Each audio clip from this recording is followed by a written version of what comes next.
Hi, my name's Kieran Smith and I'm better known as Kieran Smith Equestrian, and welcome to the farm, mine and John's home for the summer and where my journey as an equestrian began.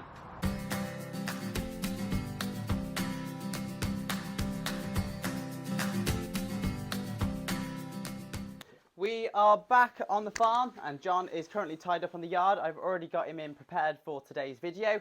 Haven't given him a brush yet, but we haven't ridden him for about 2 weeks, and today we're finally going to get back on board. He's had his shoes done, which means we can get him out onto the field and see what he's like. He is probably either going to be very, very lazy or he's going to be overexcitable, but I'm not expecting anything from him today. I'm quite happy if he just doesn't perform and we just have a walk, trot and canter around the field to see what he's like. But we're going to head round, give him a bit of a brush off, and I'll talk you through what John is like to ride. The yard, John has already been to the toilet, as you can see down there, and he's not looking too dirty. Now, we did go to ride him yesterday, but I got caught up doing a few things, so I wasn't able to. And the worst part was he was tacked up and then untacked and then put back out into the field. So he's probably going to be slightly agitated today when I start tacking him up. We're going to give him a quick brush off. Now, everyone's always like, what's John like to ride? And John's very good. He's very genuine. He's not nasty. He's not naughty. However, he's very, very good at testing your patience. He hasn't got much of an attention span. He loses interest very, very quickly.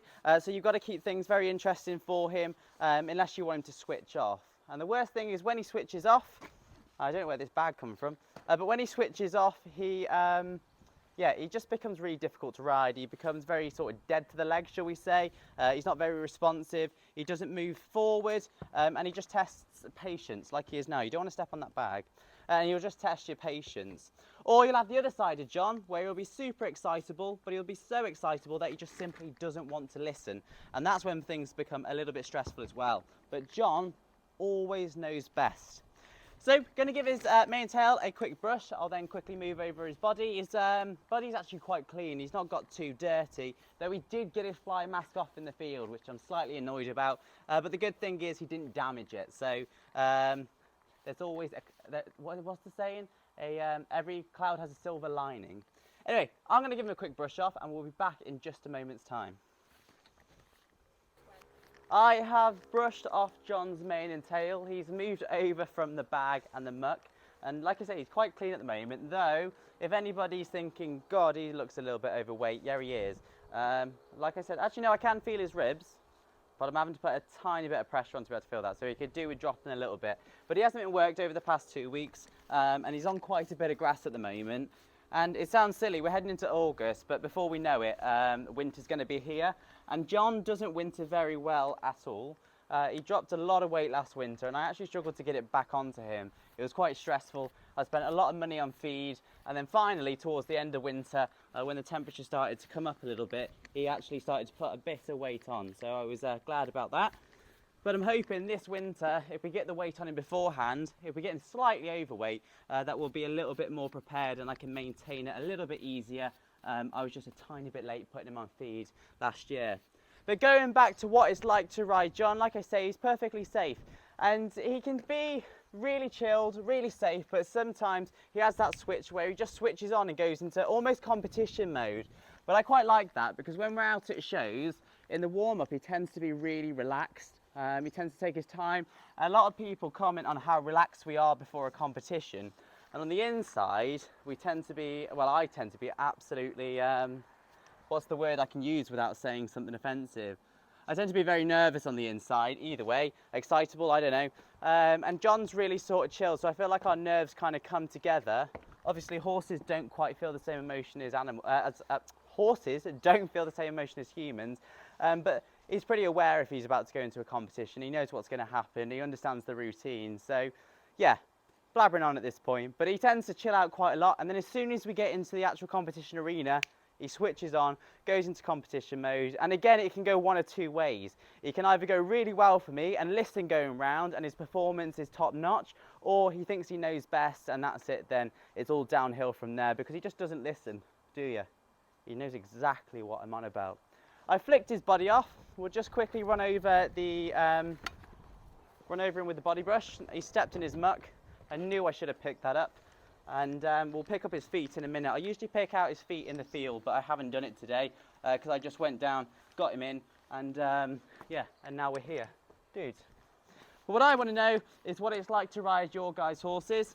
What do your horses do out at competitions? Are they the same as John? Are they really chilled? I know some horses become quite mischievous out at shows, new environments, and the energy in that environment tends to get in quite a high rate. Let me know in the comments, and I think I'm going to quickly flick over the other side. I'll run and get his tack, and again, I'll be back in a minute.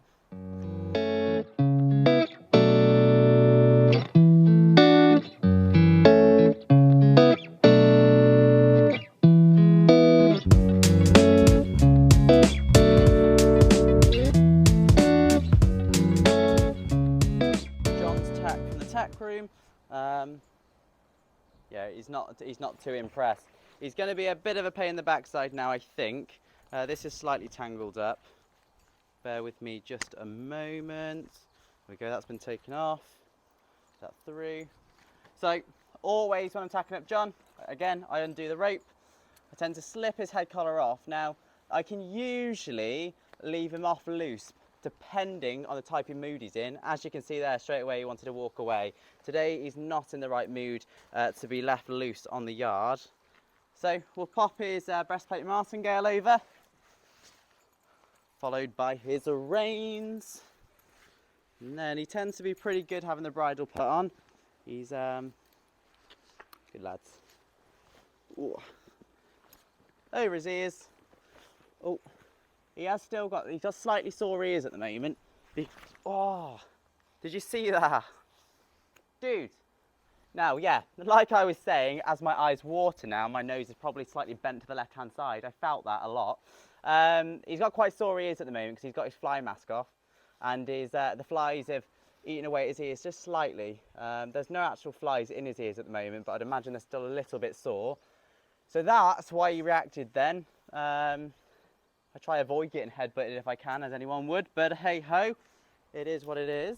So make sure his mane and his forelock are separated, and in the process of doing that, don't get headbutted.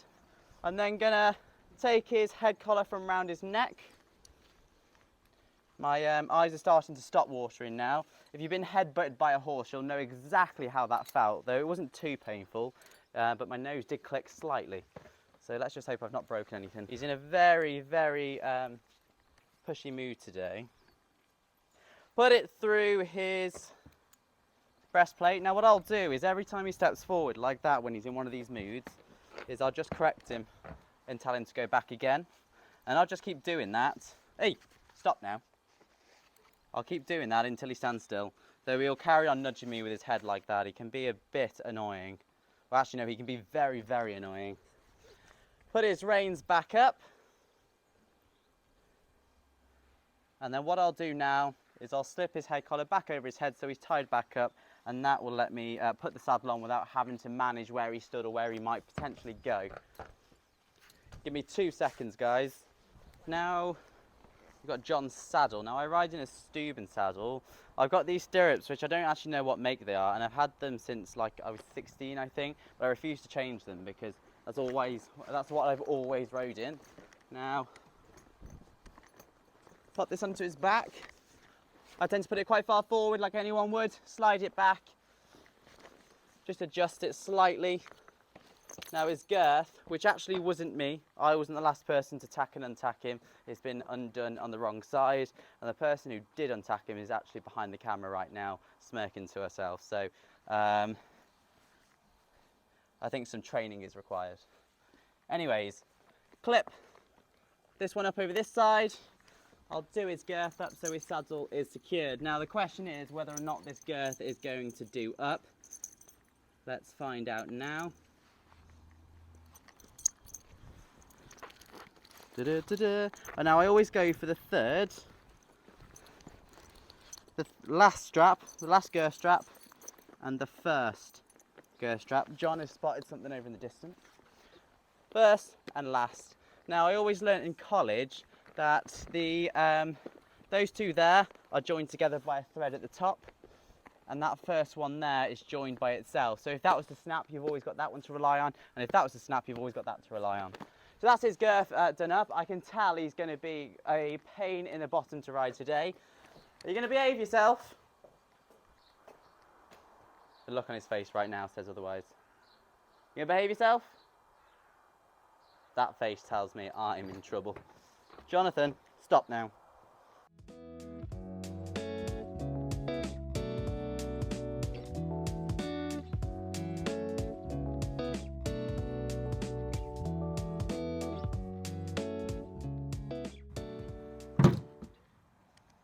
Right.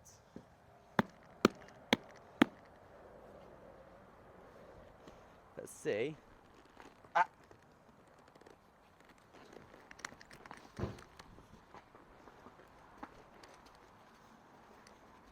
So right now, John feels like he is about 18 hands. So I have now taken the camera because I'm going to go over into the back field and see what's going on and why there are 6 sheep in the field. I could really do without there being 6 sheep running around today. Let's go find out what's happening. The backfield has got a load of rubble on at the moment because that's where the arena was moved from. So they may have just been let through to graze some of the grass down, but let's go double check. Right. They are, where are they? Have they gone back through? Now I can't see them. Okay, so John is snorting like a dragon right now, and over on the back field here, this isn't probably the best decision I've ever made. I think what's happened is there's probably a hole in the fence here, and they've come through there. Let me just double check. I'll turn the camera back around now. Yeah, there is. So John's already spotted them. You can kind of make them out there through the bushes. So they've obviously made there's been a hole in the gate, and they've made a run for it.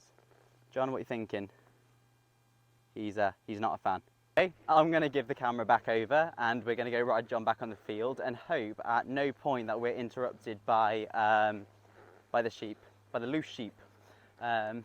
Anyway, John's starting to calm down a little bit, though he still feels like he's about 18 hands, but he'll chill out a little bit more as the ride goes on. So then, I'm hoping you guys can hear me okay, and I am just going to warn you now that I haven't ridden for 2 weeks at all. John hasn't been ridden for 2 weeks, like I say, so this is probably going to consist of a lot of heavy breathing, because I'm definitely going to get out of breath very, very quickly, and John's probably going to sweat himself up quite quickly because he's, yeah, like I said earlier, he's eaten quite a bit of grass. But all I do when I'm warming up is I tend just to use my leg quite a bit, just to have him bent round, have him listening to me, start sort of stretching him down if I can, encourage him to stretch down into the contact. But I don't interfere with him too much. It's just a case of, you know, stretching himself out, giving himself a little bit of a walk round. I allow myself just to sort of settle into what we're about to do. I have no plan for him today. He may work really, really well, or he may be, like I say, a pain in the backside, but I'm not too bothered either way. He's not been ridden 2 weeks, so I can't expect him to be an Olympian horse after having that time off. So we'll let him just sort of enjoy what he's doing, have a little bit of fun. He's walking quite nicely now. He's not requiring too much leg, but he does tend to start bending the wrong direction. So every now and then a bit of inside leg just to correct him. Over here you guys can't see, but there's some tractor marks, so I just need to watch those. But he's actually fairly responsive at the moment, which is good to see. Well, good to feel, shall I say. I can't really see it. And his worst rein at the moment is his left rein. So before we had 2 weeks off, I'm going to squeeze between these two logs here. Before we had 2 weeks off, we were doing quite a bit of work on the left rein, and we were doing quite a lot of work with regards to suppleness, getting him more supple, getting him flexing, bending a little bit more. So we're doing a lot of leg yielding and lateral work, and he was going really well. So I'm hoping he'll sort of pick up where he left off. But again, I'm not going to have my expectations too high. Right, I'm going to move him forward to the trot. We'll see how he goes. He has a really nice floaty trot. He's really nice to ride, actually. He's so comfortable, though his canter is quite bouncy. So ask him to trot. He's gone into a bit of a rush trot at the moment. Now he's got a different type of shoe on at the moment, a shoe that he didn't have on before, so I'm not sure if that will make much difference. I've left my rein quite long. I'll tend to shorten them up as I go on, as I start to warm up. And you'll notice every now and then he'll nod his head, though he's not doing it at the moment that I can see. Now he does just do that. He loses himself just slightly there. John, mate. Getting distracted by his mate over in the field. Shut that rein a little bit. Yeah, so you'll notice every now and then he'll nod. Now that's not because he's lame, it's not a lame nod, but he does just naturally nod with his head. When I first brought him, the owner said, she said, if he's out of work for some time, he'll nod his head quite a lot, he'll bring his head up, he'll shake his head, and she was right. When he's in consistent work, he stops it. It's a bit of a bad trait he's got, but it doesn't affect his performance. Right, he's back. So I have shortened up my reins a little bit now as we start to work a little bit more on the trot. Good lads.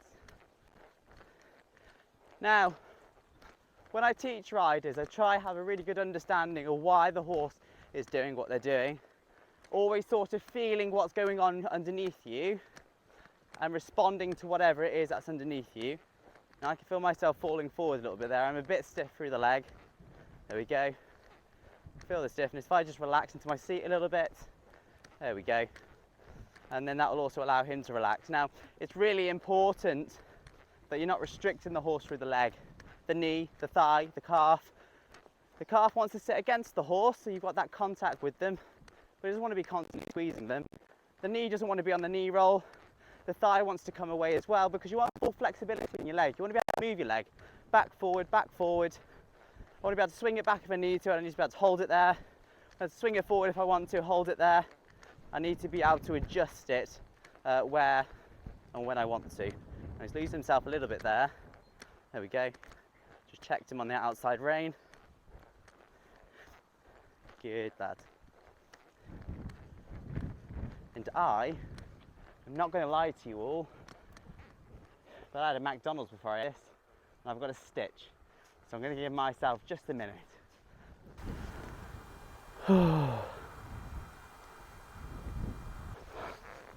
Call the ambulance.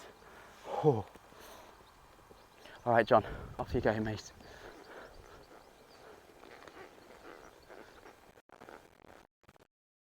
We're in canter. He's had his run around, starting to settle. There we go.